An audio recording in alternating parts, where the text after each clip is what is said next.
निघाली आपली जर्नी सुरू।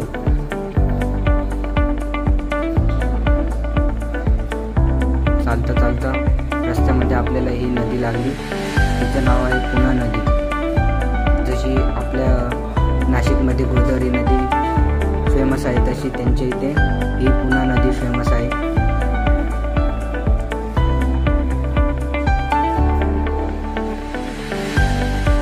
थोड्याच वेळाने हे आपलं स्पॉट आलं, इथे आपली नाश्त्याची सोय केलेली होती। मग काय चालता चालता खूप आनंद चेहऱ्यावरती की खूप वेळानंतर चालत चालत आलो, पाय खूप दुखायला लागले होते। मग काय पाय वर करून तिथे थोडा वेळ आराम केला आणि बघता बघता लगेच आपली नाश्त्याची सोय झालेलीच होती, लगेच आपल्याला नाश्ता पण आला।